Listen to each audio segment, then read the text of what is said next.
Ryan, all right. Your your second question, Ryan, I think the answer is directly just no. I mean, I'll go through it, but I'm pretty sure it's no in that case. But your first question, a little bit tricky. And your first question is, do you have any suggestions for using power options to use broken wing butterfly positions? Well, the best thing I can think of to do is to use a debit spread or sort of use a debit spread search, I believe, for maybe a broken wing call butterfly position, or for the bearish one, and you might use the other. What do I mean by that? If I'm trying to do an all call butterfly or an all call broken wing butterfly, one portion of it is a debit spread. I'm buying a call, selling two maybe at the money calls, and then buying a further call out of the money. So I'm buying a slightly in the money call, selling two at the money, and buying one further out of the money as well. That would be a standard butterfly position, or a broken wing butterfly in that case. But we have the iron butterfly search. An iron butterfly is 4 legs, of course, but it's done as a credit spread. You're doing essentially a bull put credit and a bear call credit, selling the options at the same strike with the same expiration, and buying 2 outside wings. So I know you know this. I'm just reviewing it for everyone else here, Ryan. This is my bull put. I'm buying this put and selling an at the money put. I'm selling the same at the money call and buying an out of the money position. Now in an all call butterfly, it's the same thing, but I'd be buying an in the money call, selling 2 at the money calls, buying a further out of the money call. In other words, I'm looking at a bull call debit spread, selling 2, and then combined with a bear call credit spread. What I think I want to look for, I haven't done this with broken wing butterflies, Ryan, but I've done this before with customers for all call butterflies or all put butterflies. I want to start off with a bull call debit spread in this case. But I want to change the criteria, because if I'm selling 2 and buying 1 in the money, this needs to be at a high credit. But I'm just looking at a bull call debit, which is selling 1 and buying 1 deeper in the money. So I want this sell price to be at least 50%, or the return on the spread, the bull call debit by itself, to be at least 50%. Let's give it a go. Let me add bull call debit to the positions. Clear out all of our drawings here. And I'll just take out calendar call, which is very similar. And we'll go to bull call debit. Okay. So what do I want to do? I want to search for positions, let's say in the next 15 to 20 days. I could go straight to August. We'll keep it simple, Ryan. We'll go straight to August. Let me clear out the filters entirely. And we'll just go to August expiration. I'm going to need my short option to be kind of close to at the money. So I don't want it to go more than 1 or maybe 2 strikes out of the money. Okay, it's got to be at or right out of the money. And this is probably, my strike in the money is probably not going to be more than 2. Now, what do we know about the percent return on a debit spread? It's the net debit we pay into the position. Well, it's the difference in strike prices that we could get back if the stock's above both strike prices, minus our net debit, of course, divided by the net debit. I want almost a 1-to-1 ratio here, because I want to sell 2. I want a little bit more than that. So I probably want a return, maybe 65 or ame 70% if possible, meaning that just by itself, this bull call debit spread would be, the net debit is going to be equal to or a little bit less than the difference in strike prices. But I'm going to be selling 2, but I'm going to get to this first. Okay, that's too, okay, let me make some other changes. I'm sorry. Here's what else I want to do. I want to make sure that the option has at least some premium, and I want some option volume today and some open interest.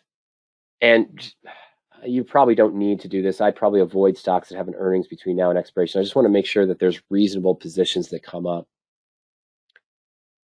Okay. 12.50 to 15. I'm too far out of the money. Oh, this one looks interesting. I don't know this position. XLY, Consumer Discretionary Spider ETF, trading at 182.49. Selling in August 181 at 460. Buying in August 178 at 695 as the naturals, and the midpoint actually shows up as a credit. Okay, so this is intriguing. Why is this intriguing? If I'm selling two of those, I'm getting 920. That's almost directly 230 net credit. So if I find a further out of the money call, Ryan, for a much less price than that, I can complete the broken wing butterfly. Now, this one doesn't do it at natural, but let's take a look at the profit and loss chart in this case. Up, not big charts. Profit and loss. Now let's expand this look. So this again, Ryan, is just the bull call debit spread I mentioned, showing me the midpoint prices, which is very exceptional. But let's change the game. If we were doing a butterfly, the first leg would be part of a ratio call spread, buying one in the money call, selling two at the money calls. With the midpoint prices, let's see here, let's just take that up to 5. Yeah, let's take that up to 575. Okay. And midpoint prices, you're looking at a net credit here, 555. Now, to complete the broken wing butterfly, let's just go further out of the money for August expiration, same expiration, of course. And I want something cheap, not too cheap. Oh, big bid-ask spreads there. Yikes. Let's do the 187. That looks good enough. So I've got a 3-point spread here from 178 to 181 on the one portion of my spread, and then a 6-point double strikes away to complete a broken wing butterfly position. Still get a net credit of 393. And if you get filled at the midpoints, which I'm going to look at that again and probably say you won't, I apologize for that, but this could potentially be a no-risk trade. But those bid-ask spreads, we're not getting $1.62 for this. There's no way. It's going to be 60 cents, 70 cents, 80 cents. We're probably not getting $5.65 here. We're probably paying closer to $7 there based on the wide bid-ask spreads. So let's adjust our search criteria, Ryan, to get a little bit better. How am I going to do that? I'm going to limit the bid-ask spread to be less than $1 and the percent bid-ask spread to be less than 50%. It should give me some results with more trading volume, more activity, maybe not great prices. Okay, but how far out am I? Too far out of the money.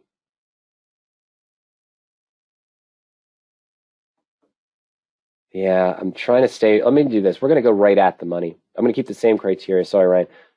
Number of strikes out, I just want to go 0 to 1. That's it. I want my short option to be 0 to 1 out of the money, matching this other criteria. So many low price stocks because the bid-ask spread. This one is kind of interesting, though. A couple of these are interesting. I like this one just because of the prices involved. This one's not bad, too, on the DXD. No, it wouldn't work. Anyway, okay, so here's what I'm looking at. The one I like here is on the natural prices. On this, is a PSAC. Stocks at 15.04, buying a right at the money 15 for $1.25, and on the natural bid getting 70 cents.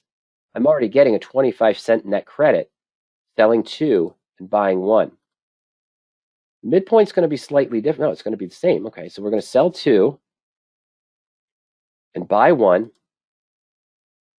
Net credit of about 27, 26 cents at midpoint.